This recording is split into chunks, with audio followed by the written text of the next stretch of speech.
नमस्कार जोहार, मैं हूं जुगेश और चलिए जानते हैं झारखंड के 25 बड़ी खबरों को केवल 5 मिनट में। लेकिन दोस्तों, अगर अभी तक आप लोगों ने हमारे चैनल को सब्सक्राइब नहीं किया है तो कर ले। गुमला जिले के भरनो प्रखंड स्थित अमलिया जंगल में 16 जंगली हाथियों का झुंड सक्रिय होने से इलाके में दहशत का माहौल है। जानकारी के अनुसार जनवरी 2026 के अंत तक यह झुंड क्षेत्र में विचरण कर रहा है। हाथियों ने आसपास के गांवों में फसलों को नुकसान पहुंचाया है और एक घर को भी क्षतिग्रस्त किया है। हालात को देखते हुए वन विभाग और पुलिस प्रशासन पूरी तरह अलर्ट मोड पर है। हाथियों की गतिविधियों पर लगातार नजर रखी जा रही है। स्थानीय लोगों की सुरक्षा को ध्यान में रखते हुए प्रभावित क्षेत्र में निषेधाज्ञा यानी धारा 144 लागू कर दी गई है। प्रशासन ने ग्रामीणों से सतर्क रहने और जंगल की ओर न जाने की अपील की है। मनिया सम्मान योजना को लेकर झारखंड की महिलाओं के लिए बड़ी राहत की खबर है। लंबे समय से रुकी हुई 17वीं और 18वीं किस्त अब एक साथ जारी की जा रही है। सरकार के अनुसार इस चरण में राज्य के 12 जिलों की महिलाओं को योजना का लाभ मिलेगा। दोनों किस्तों को मिलाकर लाभुक महिलाओं के खातों में कुल 5,000 रुपए भेजे जाएंगे। गौरतलब है कि दिसंबर और जनवरी की किस्तें नहीं मिलने से महिलाएं परेशान थीं, लेकिन अब राशि एक साथ मिलने से घरेलू खर्च और जरूरी जरूरतों में मदद मिलेगी। मनिया सम्मान योजना झारखंड की महिलाओं को आर्थिक रूप से सशक्त बनाने की दिशा में अहम कदम मानी जा रही है। सरकार का कहना है कि बाकी जिलों में भी जल्द भुगतान की प्रक्रिया पूरी की जाएगी। महिलाओं में इस फैसले से खुशी और राहत का माहौल है।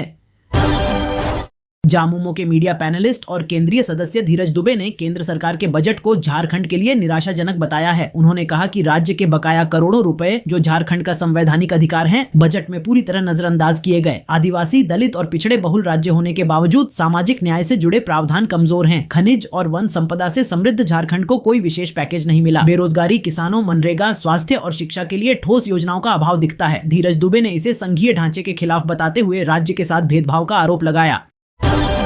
झारखंड एकेडमिक काउंसिल यानी जैक की मैट्रिक और इंटरमीडिएट की परीक्षाएं मंगलवार से शुरू हो चुकी हैं। परीक्षाएं 2 पालियों में आयोजित की जाएंगी। पहली पाली में मैट्रिक और दूसरी पाली में इंटरमीडिएट, जिसमें आर्ट्स, साइंस और कॉमर्स शामिल हैं। जैक बोर्ड के अनुसार इस वर्ष कुल 7,48,000 परीक्षार्थी परीक्षा में शामिल होंगे। इनमें 4,23,000 मैट्रिक और 3,25,000 इंटरमीडिएट के छात्र छात्राएं हैं। राज्य भर में परीक्षा के लिए 1,989 परीक्षा केंद्र बनाए गए हैं। पहली पाली की परीक्षा सुबह 9:45 से दोपहर 1 बजे तक होगी, जबकि दूसरी पाली दोपहर 2 बजे से शाम 5:15 तक चलेगी। छात्रों को प्रश्न पत्र पढ़ने के लिए 15 मिनट का अतिरिक्त समय दिया जाएगा। साथ ही परीक्षार्थियों को परीक्षा केंद्र पर कम से कम 30 मिनट पहले पहुंचने के निर्देश दिए गए हैं। सभी केंद्रों पर सीसीटीवी, दंडाधिकारी और पुलिस बल की तैनाती की गई है।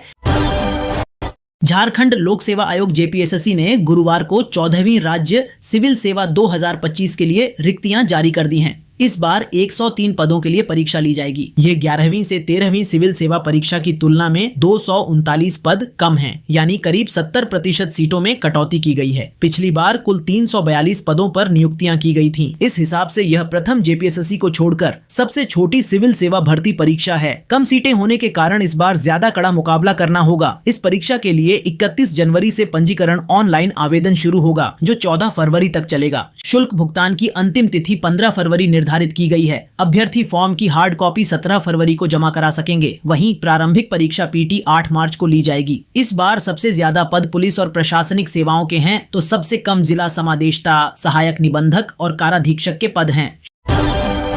जेएमएम भाजपा सूत्रों के मुताबिक कुकीजो समुदाय को संतुष्ट करने के लिए 10 कुकी विधायकों में से एक को डिप्टी सीएम का पद दिया जा सकता है। इस दौरान मणिपुर के विधायक दल का नेता चुनने के लिए नियुक्त सेंट्रल ऑब्जर्वर तरुण चुग, संबित पात्रा और मणिपुर के पूर्व सीएम बीरेन सिंह भी मौजूद रहे। पार्टी सुप्रीमो शिबू सोरेन के निधन का जिक्र करते हुए मुख्यमंत्री भावुक हो गए। मंच से बोलते समय उनकी आंखें भर आईं और गला रूंध गया। खुद को संभालते हुए उन्होंने कहा कि आज वह भावुक भी हैं और उत्साहित भी। पहले झारखंड के लोग संघर्ष के जरिए अपने अधिकार हासिल करते थे, लेकिन अब कानून के दायरे में कर अपने हक और अधिकार सुनिश्चित करेंगे। मुख्यमंत्री ने केंद्र सरकार पर निशाना साधते हुए कहा कि देश की 42% खनिज संपदा झारखंड में है, लेकिन केंद्रीय बजट में राज्य के लिए कुछ भी नहीं है। झारखंड को उसके खनिजों की 1,36,000 करोड़ रुपए की रॉयल्टी अब तक नहीं दी गई, जो यहाँ की जनता के साथ सीधा अन्याय है। उन्होंने कहा कि झारखंड के लोग आर्थिक रूप से भले कमजोर रहे हों, लेकिन इतने भी कमजोर नहीं है कि सामंती ताकतों की साजिश और राजनीतिक षड्यंत्र को न समझ सके। रांची नगर निकाय चुनाव के तिथि की घोषणा के बाद से राजनीतिक सरगर्मी बढ़ गई है। सभी पार्टी के नेता रणनीति तैयार करने में जुट गए हैं। इसी कड़ी में रांची स्थित बीजेपी प्रदेश कार्यालय में प्रदेश अध्यक्ष आदित्य साहू की अध्यक्षता में नगर निकाय चुनाव को लेकर बैठक हुई। बैठक में निकाय चुनाव को लेकर चर्चा हुई। बैठक में मौजूद राज्यसभा सांसद दीपक प्रकाश ने कहा कि हर क्षेत्र में, हर निकाय में राष्ट्रवादी व्यक्ति चुनाव जीते, पार्टी का समर्थक चुनाव जीते, इसकी कार्य योजना बनाई गई है। उन्होंने बताया कि दलीय आधार पर चुनाव नहीं है, लेकिन झारखंड में राष्ट्रवादी शक्तियां मजबूत हो यह आवश्यक है। इस मौके पर नेता प्रतिपक्ष बाबूलाल मरांडी, पूर्व मुख्यमंत्री अर्जुन मुंडा, पूर्व मुख्यमंत्री मधु कोड़ा, सांसद दीपक प्रकाश, पूर्व सांसद समीर उरांव सहित कई विधायक और कार्यकर्ता शामिल हुए। होली आने में अब सिर्फ 1 महीना बचा है और झारखंड आने जाने वाले यात्रियों की भीड़ तेजी से बढ़ गई है। राजधानी रांची और हटिया पहुंचने वाली ज्यादातर प्रमुख ट्रेनों में सीटें फुल हो चुकी हैं और कई ट्रेनों में लंबी वेटिंग चल रही है। जम्मू तवी संबलपुर एक्सप्रेस, झारखंड संपर्क क्रांति, रांची राजधानी साप्ताहिक और लोकमान्य हटिया एक्सप्रेस में फरवरी से अगस्त तक कई श्रेणियों में वेटिंग की स्थिति बनी हुई है। बिहार, ओडिशा और पश्चिम बंगाल से आने वाली ट्रेनों में भी सीटें तेजी से भर रही हैं। ऐसे में यात्रियों को होली से पहले सफर के लिए अग्रिम टिकट बुकिंग की सलाह दी जा रही है। राज्यकर्मी स्वास्थ्य बीमा योजना में अब एक ही अस्पताल में मिलेगा सभी रोगों का इलाज। राज्यकर्मी स्वास्थ्य बीमा योजना के तहत लाभुकों को अब इलाज के लिए अलग अलग अस्पतालों के चक्कर नहीं लगाने पड़ेंगे। नए बीमा वर्ष से योजना में बड़ा सुधार करते हुए यह व्यवस्था लागू की जा रही है कि सूचीबद्ध किसी भी अस्पताल में उपलब्ध सभी रोगों का इलाज एक ही स्थान पर होगा। इस नई व्यवस्था को लागू करने के लिए झारखंड स्टेट आरोग्य सोसाइटी ने नया टेंडर आमंत्रित किया है। इस संबंध में शुक्रवार को नामकुम स्थित निदेशालय भवन में प्री बिड मीटिंग का आयोजन किया गया। बैठक की अध्यक्षता झारखंड स्टेट आरोग्य सोसाइटी के कार्यकारी निदेशक छवि रंजन ने की। बैठक में शामिल विभिन्न बीमा कंपनियों द्वारा उठाई गई शंकाओं का मौके पर ही समाधान किया गया। अधिकारियों ने बताया कि प्री बिड से जुड़े प्रश्नों और उनके समाधान को 3 दिनों के भीतर सोसाइटी की वेबसाइट पर भी अपलोड कर दिया जाएगा।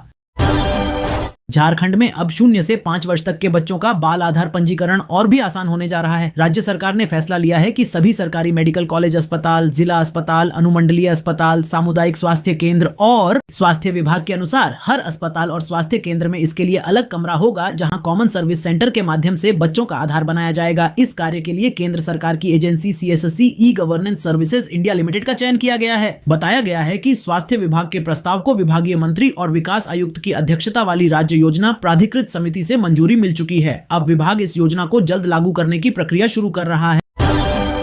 जामताड़ा जिले में आगामी नगर निकाय चुनाव को लेकर प्रशासन पूरी तरह सतर्क है। चुनाव को शांतिपूर्ण और निष्पक्ष तरीके से संपन्न कराने के उद्देश्य से जिले में अवैध गतिविधियों पर कड़ी नजर रखी जा रही है।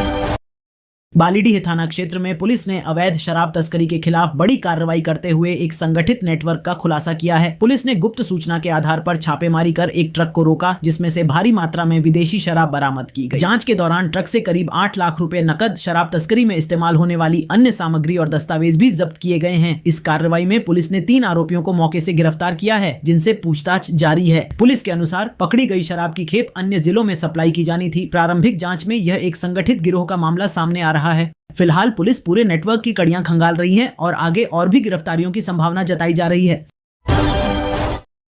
झारखंड में फरवरी की शुरुआत के साथ मौसम एक बार फिर करवट लेता नजर आ रहा है। राज्य में सुबह के समय हल्के दर्जे का कोहरा और कुहासा लोगों को ठंड का एहसास करा रहा है, जबकि दिन चढ़ने के बाद मौसम सामान्य और शुष्क बना हुआ है। मौसम विभाग के अनुसार रांची, बोकारो, हजारीबाग, रामगढ़, धनबाद सहित मध्य झारखंड के जिलों में सुबह के समय दृश्यता प्रभावित हो सकती है। वहीं दक्षिणी, उत्तर पश्चिमी और उत्तर पूर्वी झारखंड के जिलों में भी यही स्थिति बनी रहेगी। कोहरा छंटने के बाद आसमान आंशिक रूप से साफ रहेगा और धूप निकलने से दिन में हल्की गर्माहट महसूस होगी। मौसम पूर्वानुमान के मुताबिक राज्य में अगले 2 दिनों तक न्यूनतम तापमान में करीब 2 डिग्री सेल्सियस तक की बढ़ोतरी हो सकती है। इसके बाद मौसम में फिर बदलाव के संकेत हैं। आगामी 3 दिनों में न्यूनतम तापमान 2 से 3 डिग्री सेल्सियस तक गिर सकता है।